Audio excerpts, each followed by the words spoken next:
This photograph of the Ginzton home in Los Altos Hills was taken in 1950.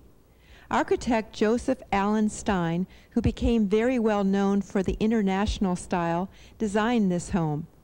The home now is surrounded with beautiful gardens designed by Robert Royston, Mary Gordon, and the renowned Thomas Church. This early modernist structure became the home of Edward and Artemus Ginzton and their family. Edward Ginzton was a physics professor at Stanford and one of the founders of Varian and Associates. Artemus Ginzton was a teacher and a community activist.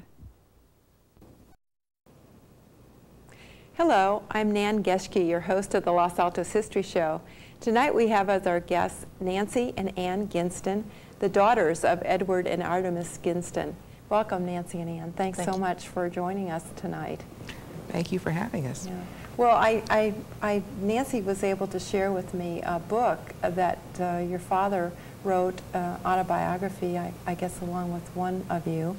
And I know that, that he emigrated from Russia, you know, with his family. What were some of those reasons why he decided to, why your father's family decided to emigrate from Russia? Well, they came from Russia, or they left Russia primarily because of the war and the famine that was going on. My grandfather had originally come to the United States with his brother and father when he was a young teenager, and he'd worked in a bicycle factory in New York. And then later the family, as a group, the men of the group seemed to go to the Alaska and the gold rush, where they were involved in the Klondike. In a mine there. And they came back to San Francisco, where there was a name change from Ginsburg to Ginzton. And then my father eventually grandfather ended up back in Switzerland, where he came across my grandmother on a train. She was also from the Ukraine and came from a kind of a gentler, less adventuresome family. But in fact, she had been exiled from Russia for political activities when she was a student. They met, got to know each other, liked each other, returned to Russia together, where they both went to medical school. My grandmother got her degree from the St. Petersburg University, and my grandfather got his medical degree from Tomsk in Siberia. Lenin died, and then they were starting into the Stalin purges. My grandmother and grandfather had lost 4 children already, and there were still 2 surviving at the time that they knew that they would have to leave. It was just a matter of time before either one of them was arrested, and then they would have been taken care of. My grandfather got a position on the Chinese railroad in Harbin as the medical doctor, knowing that they, on very short notice, could leave. She was a citizen. So your father was, when they actually did come to the U.S., because your grandfather had actually lived here at one time, is that correct? That is correct. They passed briefly through Korea and picked up a ship in Japan, passed through Hawaii, and then arrived in Angel Island in San Francisco in 1929. So your father was how old, Ann? You have to subtract 15 from 29. Right, so he was about 13 or 14. And he didn't speak any English, you said. No, and he was put in 6th grade where he couldn't cope at all. So pretty soon he was a 13-year-old first grader for a while. Oh, that must have been humiliating for him. I think it was really hard. Yes. But soon he learned English, and he had excellent education in the San Francisco schools. In the vocational schools then, the Polytechnic High was wonderful for him. So, and then he went on to Berkeley. As an engineering student and a water polo player and a chess player. So he was not only a student, but he was also a sportsman. He was perhaps more of a sportsman than a student. Oh, that's really interesting. So, Nancy, I understand that he met your mother while he was at Berkeley. Was she also a student there? Yes, she was studying English and education, and they met and got married in 1939. And when they were married, she was teaching, I understand, in Fresno. Yes, she taught kindergarten in Fresno, and then they came to Stanford. Where your father was a student, correct? Right. Right. So I understand that things were kind of tense around here, especially because we were on the coast in 1940. And there were quite a group of people that your father was associated with. And who were some of those people? They're familiar names to us now, but at that time, I guess they weren't so well known. Well, his teachers were Fred Terman and Bill Hansen, and people he was working with were Russell and Sigurd Varian, who were very interested in inventing some way of getting radar. They certainly were concerned about the war. And so Fred Terman, who is known as really the father of the electronic revolution here in the Valley, was his mentor, I understand. Yes. And they, as a group, I guess without Fred Terman, decided to go as a group to New York, correct?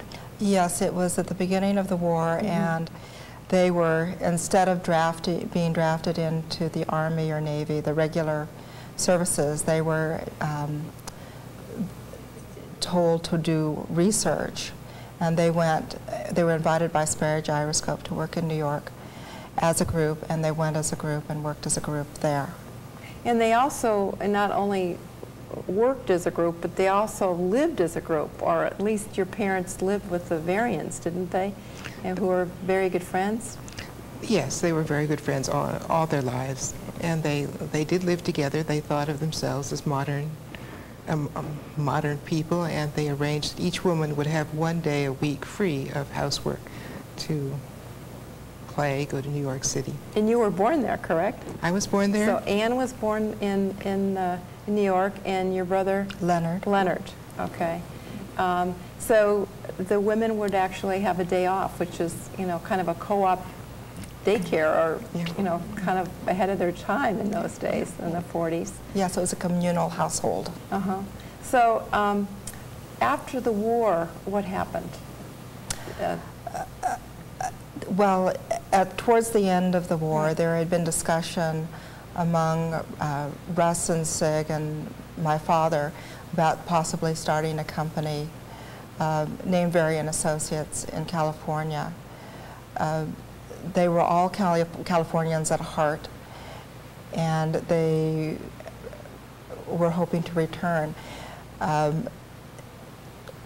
Bill Hansen returned to his position as professor in physics at Stanford University, and he offered my father a position as assistant professor in the same department, a position which my father was glad to accept.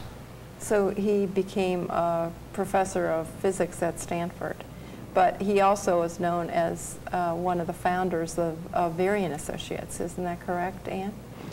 Yes, there were. So he did both simultaneously? Or? Yeah, there were a group of maybe 10 or 12 people who started Varian. Uh-huh. So I think we have a picture of that, actually, of the founders or the starters of the Varian and Associates. But you shared that with me, that the Varian brothers had kind of a novel concept for their business. And do you want to share that with our viewers? Because I think that's interesting in light of what's happening now. Well, Russell's idea was to buy a big piece of land and put a research laboratory in the center of it, then build lots of little houses around the outside for everyone to live in. And if there was money for research, if they had a contract, they would do research. If not, they would tend their orchard and chickens. Oh, so they were covered on both ends. Yes. So if they were doing well with their contracts, then they didn't have to tend the chickens. But if they weren't doing so well, then they had to live off the land. I hope they would tend the chickens anyway. Somebody had to tend the chickens, right? So in terms of your father and his interests, I know that he was a scholar and a scientist and a sportsman, but he also was an amateur photographer, isn't that correct? He was a very serious amateur photographer. And beautiful pictures. Beautiful pictures, yeah. I think we have a few to show. And he also was an antique car collector? He liked rebuilding Model A's, and there were three or four of them around at any time in various stages of repair. Seems to be an inherited trait. There's A's around my brother's house. Oh, is that right? Now, which brother is this? This is my brother, the youngest brother, David, who's in Idaho. Okay, so it's Ann and Leonard, Nancy, and David. Okay, so there were four of you all together. Okay. And you were born in California? Both David and I were born in Palo Alto. In Palo Alto. So after they returned to California. Yes. And were part of that scene. So tell me a little bit about your mother now. We've concentrated a little bit on your dad and how important he's been, you know, in terms of both not only Stanford but Varian and to the whole growth of the electronics industry here in the Valley. But I know your mother was a person in her own right and was very influential here as a community activist. And tell me a little bit about what her interests were. Well, she felt that since she had been given the privilege of not having to work, that she needed to invest her time and energy back into the community in ways that weren't served by paid positions. Education had been important to her and continued throughout her life to be important. She was involved in schools, in the PTA, in the 4-H, adult education she taught in. She felt that it was higher education, or actually education at all levels, was very important. She supported the public schools at all their levels. And baked a whole lot of cupcakes during her career. Yes. Bake sales have always been important, right? Yeah. While we were in elementary school, she went back to Stanford and got an additional a graduate degree as an educational specialist.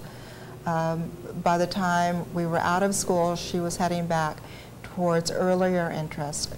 In New York, she had done a lot of bicycling out of necessity and youth hostels because they were available and affordable, and those were things that she started to get involved with out here.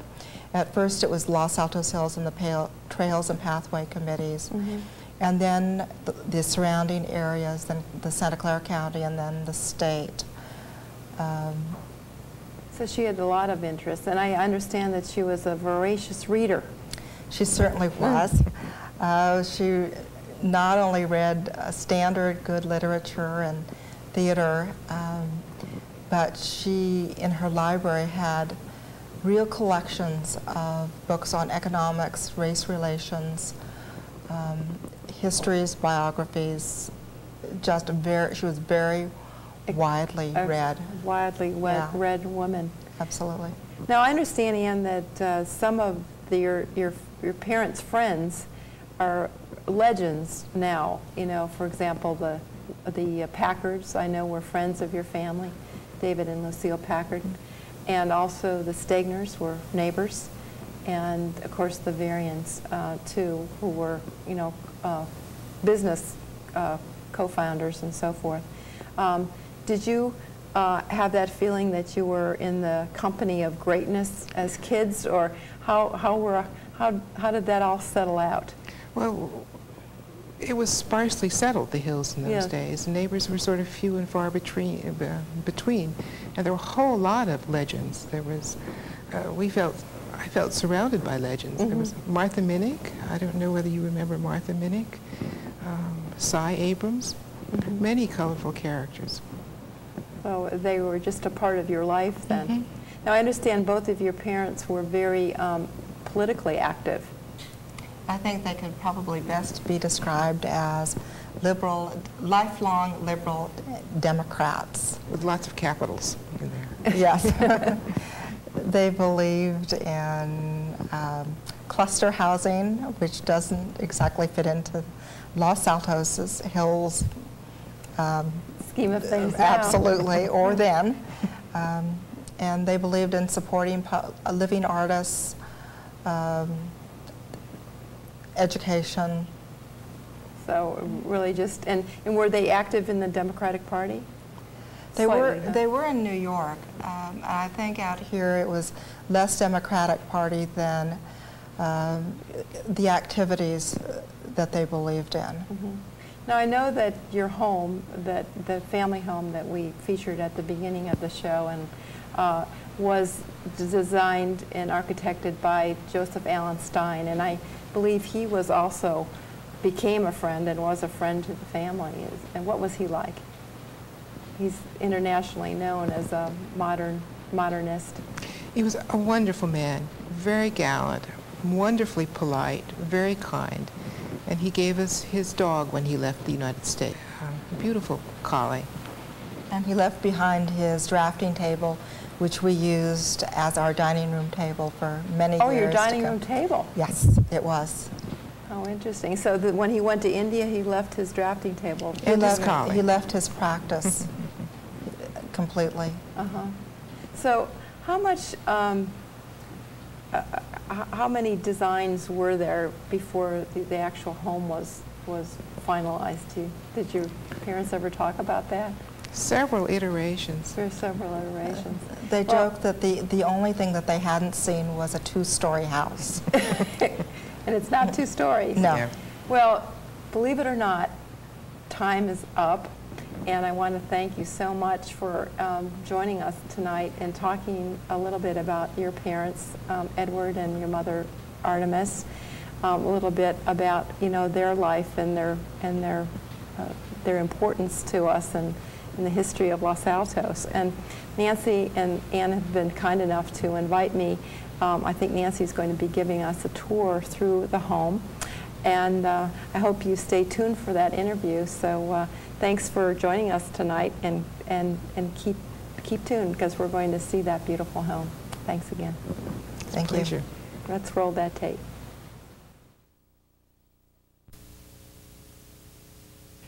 We're here with Nancy Ginzton in front of the front entrance of the Ginzton home. And I know, Nancy, that this home, the land for this home, was once an apricot orchard, and that these buildings were architected by Joseph Stein. And we're just on the outside now and looking at some of the features of the home and why are they important to preserve. I know this home is now held by the Preservation Trust, a trust that your parents bequeathed to them because they felt it was important. So give us some idea of why these buildings are important to be preserved. Well, my parents were real in love with modern architecture, modern art, modern whatever. And they chose Joe Stein as an architect because he did modernist work. And this was one of the earlier homes that was built. It's very much built to blend with the nature and the outdoors. It's single story, cement block, lots of windows, connections, overhanging eaves, a patio that goes directly from the, is connected directly to the house that makes it all feel as though the indoors, outdoors, one unit. You certainly are struck by the setting of this home because of the maturity of the trees, for one thing, and the serenity of the the environment here. You know, It's true. It does have a very quiet kind of feel to it. It does. And even being out in the garden, it picks up on that. I read just cursorily through the report that was done by the Preservation Trust about the spaces between the buildings as being very important to the overall sort of beauty of what we're seeing here as a modern structure. Do you feel that that's part of its charm? I think the spaces are probably as important as the buildings itself. It was built as a unit. It was thought about always as a unit. And it was important that everything go together. And I know that the garden is also a big part of this building and its surroundings. And I thought maybe we could take a walk into the garden and see for ourselves, you know, how the garden and the house work together. Shall we do that? Sure, that sounds great. Right.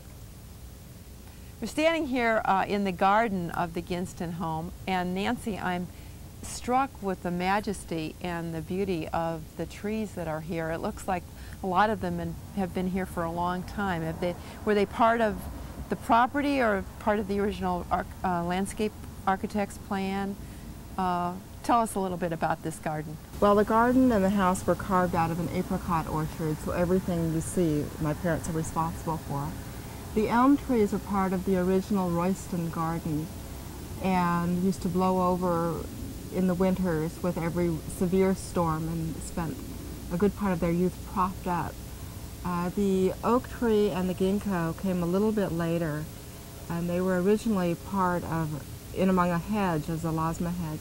And once the hedge was cleared back with the church garden, they really took off and have been very happy.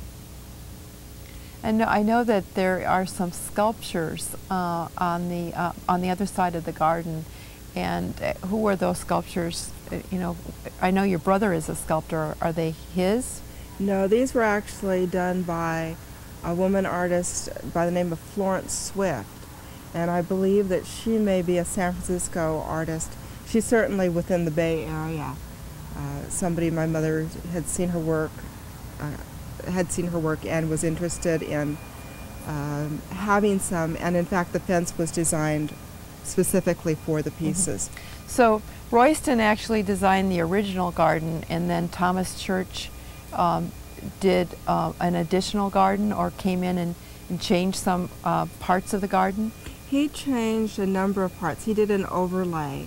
Royston had been one of the students who came through his office, and Church always had loved what Royston had done and had refused twice to remodel the garden, but at my mother's insistence, or I guess persuasion, he finally did come back, and there are parts of the garden that are left. The other side of the house around the kitchen where the birch trees and the circles are, that's very much a Royston. Mm-hmm.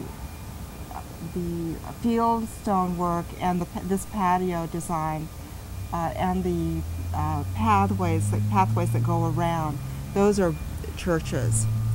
So it's a very nice blending of the two. Styles. Landscape architects, yeah. So it's probably time to go in and see what we can see on the inside. Okay. Now, Nancy, I noticed now that we're on the interior of the home that actually the exterior is brought into the interior with these concrete walls. Was that a distinguishing mark of Joseph Stein's work? Well, I'm not sure that it was a distinguishing mark of his work in general, but materials were important, and he did it in this house and also the house that he designed and my father and his father built next door. The cement floors are very attractive. Have they been here since the beginning? They were part of the original design, and originally the entire house had the cement slab floors with the grid design. And I know on the other side of this wall is a beautiful fireplace that I think was one of your family's favorite places to gather, correct? Yes, actually we spent many nights gathered at the fireplace, and it has a beautiful the marble above it. And I know that the furniture here is not the furniture that was your mother and dad's. I think we have a picture that we're going to superimpose on this scene now to kind of show, you know, what the living room really looked like when your family lived here. Yes, actually the couches were built by my father, designed and built by him. Now I noticed these cabinets behind us are very attractive, and the wall divider you said was original to the house? Yes, it was called the teakwood cabinet, and it was part of the original house, and it's always been in use. And it was designed by Joe Stein too? Yes, it was. So very, very beautiful and very, very attractive. Now, as far as the dining room, that was an addition, correct? Yes, it was. Yeah.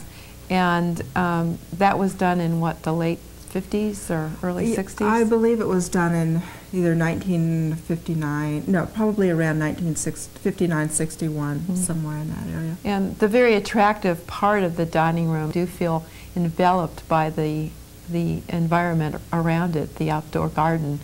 But the internal feature of the soffit is one that is beautiful, and I understand that these two rooms, the living room and the dining room, are two rooms that will not be able to be changed. Is that correct? That is correct. Okay. You also mentioned that your mother and your father were very interested in geography, and that you had maps in locations in the house, and there's one that still remains. That's correct. We have a map of North and South America. They're plastered to one of the walls in the hallway. So are you a wonderful geographer? I'm a terrible geographer. I know nothing unless I've seen it in person. So all those maps really didn't have... They did not sink into my head. I think it's a marvelous idea of really sort of trying to allow... I would love to have them in my own house now, just to make reference. Actually, I wouldn't mind having a map that's down the hallway at this point either, but it's firmly attached, and I think there's no chance of getting that. There are also maps of Europe that used to be on one of the walls that has now been covered over. Well, I want to thank you, Nancy, and also to your sister for participating in our Los Altos History Show. I hope that you had a good time, and we certainly have, learning about your parents and learning about your family life and your father's work and your mother's interests, as well as seeing this beautiful environment that they built for for themselves and for your family, which is going to live on. That must make you feel really, really good, I would imagine. Yes, it does. It was a very nice house area to grow up in, and we were fortunate in having that opportunity. Right. Well, thanks for being on the show with us, and thank you, viewers, for watching the Los Altos History Show. We'll see you next time.